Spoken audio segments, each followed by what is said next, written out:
For hundreds of years, humans were treated like a joke by the Galactic Accord, a powerful alliance of alien species that ruled most of known space. Among them were species with minds that could calculate faster than light, bodies that could survive in black hole gravity, and ships that looked more like living creatures than machines.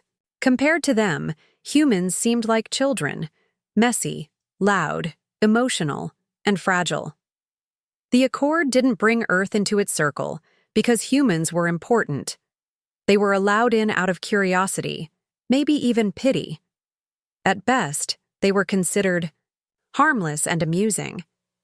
Some alien leaders used humans as low-level diplomats to fill empty seats or as light-hearted entertainers during interspecies events. Commander Ryla of the proud Ziran Dominion once publicly mocked a human ambassador by saying, "Humans are cute, like house pets trying to fly starships." It became a running joke across the stars. Human culture was laughed at, their politics dismissed, their science barely acknowledged. Yet while the rest of the galaxy laughed, a few species paid closer attention, mostly scholars, strategists, or those who had dealt with humans firsthand. They noticed something strange. Humans didn't break easily. Where others would fall in despair, humans adapted. They learned quickly, even when no one taught them. They could survive on planets with violent weather, poor oxygen, or little food. They turned failures into new plans and losses into motivation. They could even bond with enemies, turn rivals into allies, and somehow keep going long after most species would have given up. At first, these observations were ignored. After all, what threat could come from a species that couldn't even breathe underwater or survive a laser hit? But the signs were there, if anyone had been paying attention. Human ships might not have looked advanced, but they were being upgraded fast. Human explorers, once limited to small sectors, were pushing farther into unknown space. Some outposts thought abandoned were actually growing, quietly, stubbornly. There were whispers of human colonies surviving attacks that should have wiped them out. Still, the mocking continued, louder than ever. It blinded the Accord to what was really happening. Humanity wasn't trying to be accepted anymore. They were learning, building, and changing. Not to impress the galaxy, but to prove something to themselves. Deep within their hearts, they had begun to ask a dangerous question. If no one in the galaxy would respect them, why should they keep trying to fit in? It was this quiet shift in their spirit that would change everything. The galaxy didn't fear humans because they were too busy laughing. But laughter fades fast when fear begins to grow, and in the shadows of forgotten colonies and overlooked fleets, humanity was becoming something the Accord had never expected, not just stronger, but colder, more focused, and less willing to forgive. The moment they stopped caring about approval, they became something far more dangerous than a joke. They became patient. And the galaxy didn't see it coming. Far out in the Calyx system, a quiet mining operation went terribly wrong, or perhaps terribly right, depending on who was watching. What began as a routine scan for rare minerals turned into a discovery that shocked even the most confident members of the Galactic Accord. Hidden deep within an asteroid field, human-built stations were operating with technology that no one believed Earth could possess. These weren't broken-down outposts barely holding together. They were clean, efficient, and advanced, powered by systems that had clearly been reverse-engineered from technologies humans had never officially accessed. Ships patrolled the area, silent and watchful. Drones moved with purpose.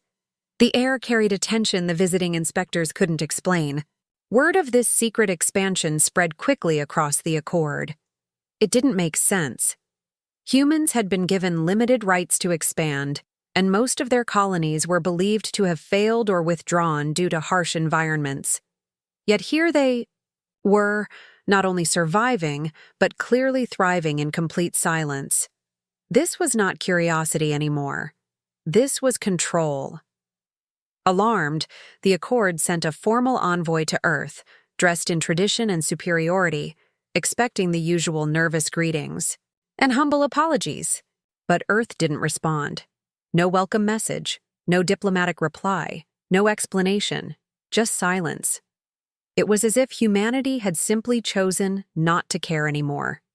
Inside the halls of Earth's new leadership, a council that barely resembled the old Earth governments, a very different feeling had taken root. Generations of being treated like second-class beings in a galaxy that claimed unity had left invisible wounds. Humanity had tried again and again to earn a place with dignity. They had laughed with others, shared their knowledge, bent their rules to fit in.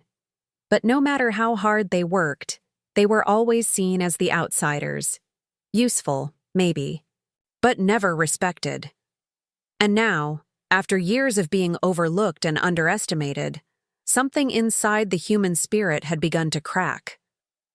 Not their strength, and not their intelligence, but their belief in being part of something greater. For the first time in their long history, humanity looked up at the stars and didn't feel wonder. They felt small. Not because the galaxy was big, but because it had made them feel unwanted. This fear wasn't loud. It didn't scream or burn. It whispered. It asked quiet questions in the minds of millions. What if we don't belong? What if we were never meant to? And in that silence, something ancient stirred. Not a weapon, not an army, but a mindset that humanity hadn't used in a long time. The will to stand alone. The same spirit that had once led them through dark oceans and barren deserts on. Earth now returned, stronger than ever. They no longer looked to the Accord for guidance. They stopped waiting for invitations. What was once seen as a weakness, their emotion, their passion, their stubborn hope, was turning into a new kind of power. They began to build, not for approval, but for survival.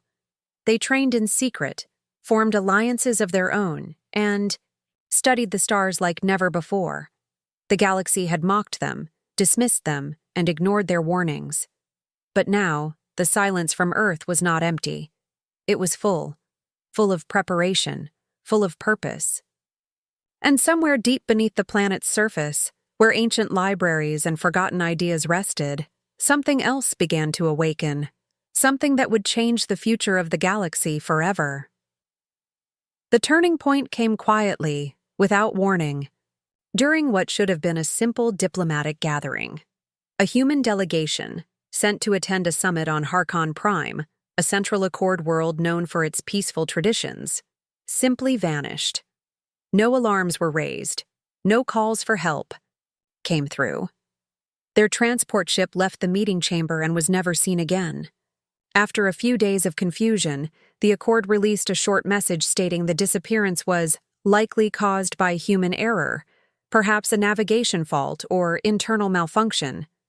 The report was cold, brief, and dismissive, as if the loss of human lives wasn't worth further investigation.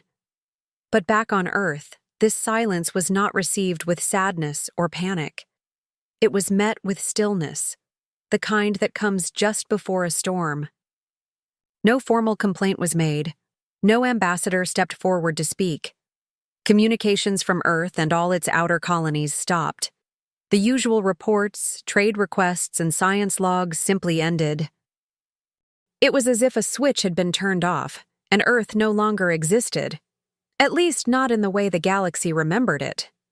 For a time, the Accord believed humanity had retreated again, perhaps mourning or reorganizing. But then, slowly and without pattern, their listening posts near human space began to disappear. Outposts that once monitored Earth's borders stopped sending updates. Patrols sent to investigate found only empty stations, drifting debris, or nothing at all. A few ships made it back, badly damaged, with frightened crews who spoke in hushed tones of fast, silent vessels that struck without warning. These weren't the clumsy, slow ships the galaxy knew. They were something else. Sleek, dark, and deadly. No one knew where they came from or how they moved unseen. There were no flags, no signals, no negotiations, just action. Cold, fast, and final.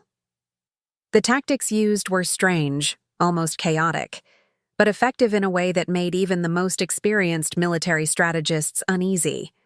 Human forces didn't follow predictable patterns. They didn't fight for ground or territory. They struck where it hurt the most: communication centers, energy supplies, and AI hubs. They didn't announce their arrival, and they never stayed behind to explain. Some called it madness, others called it genius.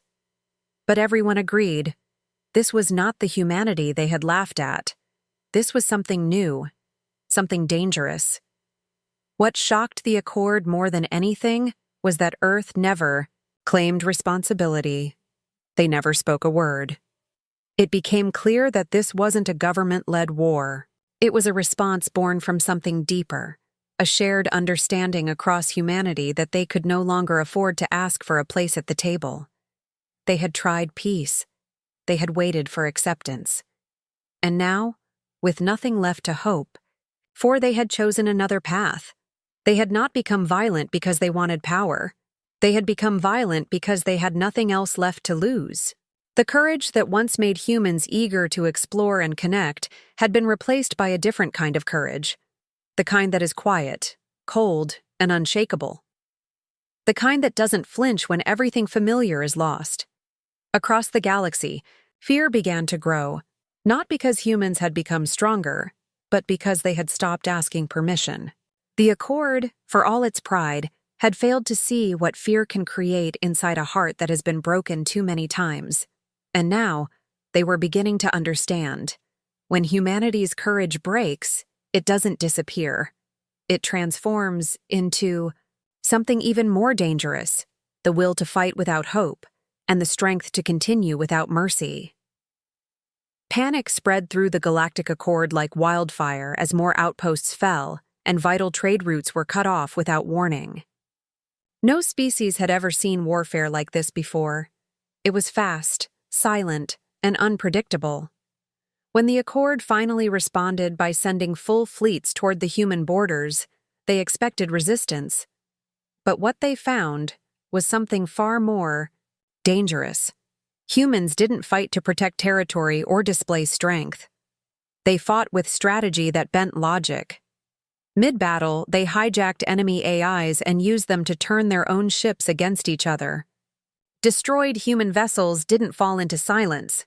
Instead, they were detonated as traps, damaging entire enemy formations.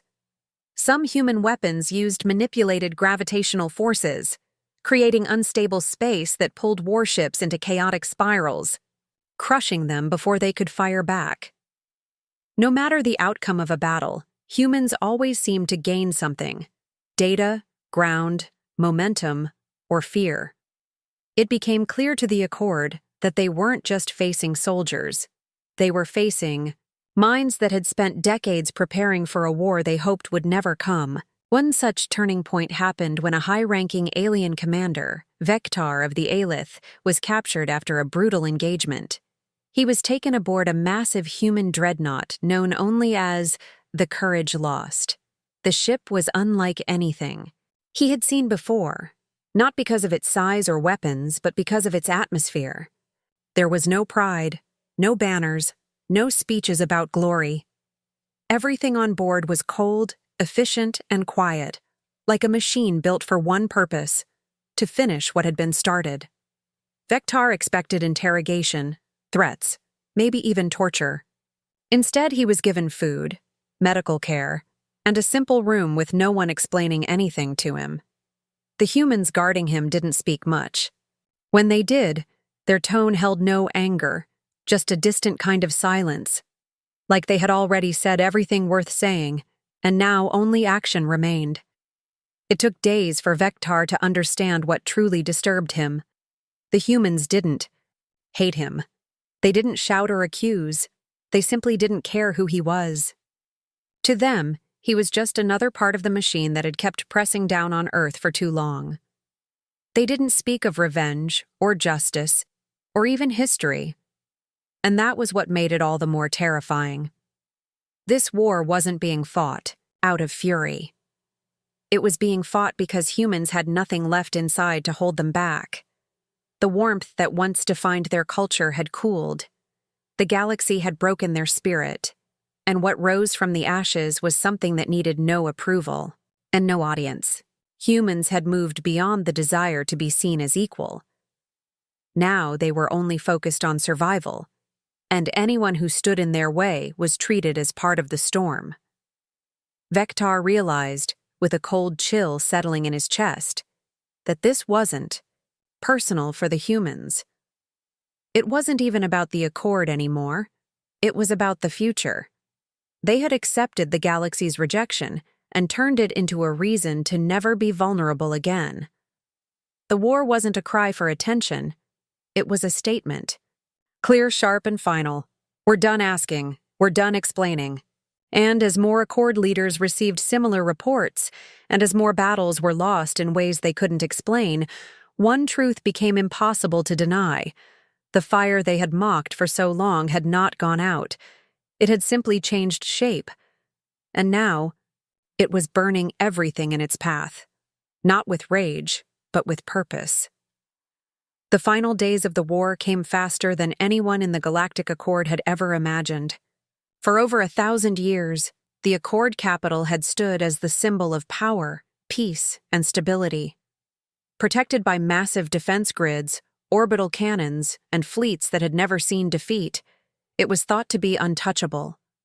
But now, as human, ships emerged from every direction, using routes no one knew they could access.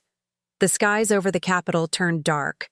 Waves of electronic silence broke over the city as communications failed. Shield systems were overridden, and internal security collapsed. The Accord had believed strength came from age, size, and tradition. They had failed to see that strength also came from adaptation, from will, and from learning through pain.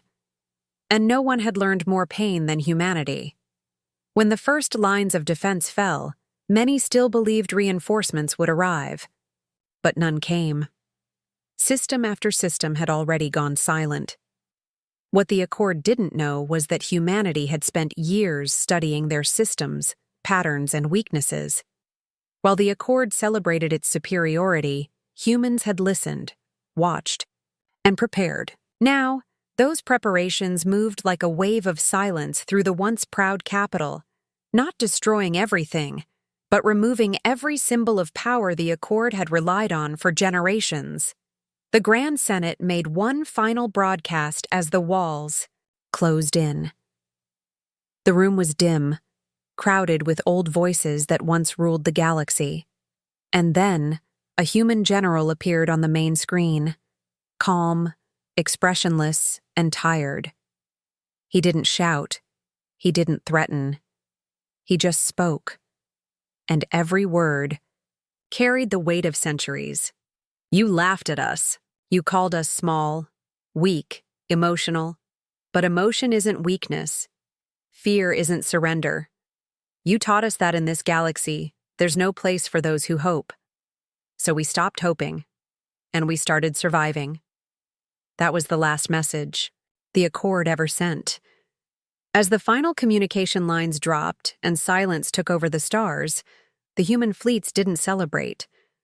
There were no fireworks, no cheers, no joy in their voices. The war had never been about winning. It had been about ending something that should never have started. On the surface of the Accord capital, human soldiers stepped through the quiet streets. They didn't loot or destroy. They moved with care and respect, as if walking through a graveyard. And then, in the center of what was once the Senate Square, they planted a single flag. It was not a symbol of victory, but of mourning. A black banner, marked only by a quiet symbol of earth, not raised in pride, but lowered in remembrance. It stood as a message to all who still watched from distant stars. Humanity no longer needed approval, and they would never ask again. The Accord did not fall because of weapons or ships. It fell because it never understood the cost of mocking a species that refused to break. A species that kept standing, kept adapting, and never truly gave up, even when the galaxy told them to. In the end, the fire the Accord had fed with laughter and arrogance had grown too large to control. And now it burned not to conquer, but to clear the path forward. Humanity had not won the war. They had ended it, not with hate, but with the silence of those who had finally learned they were strong enough to walk alone.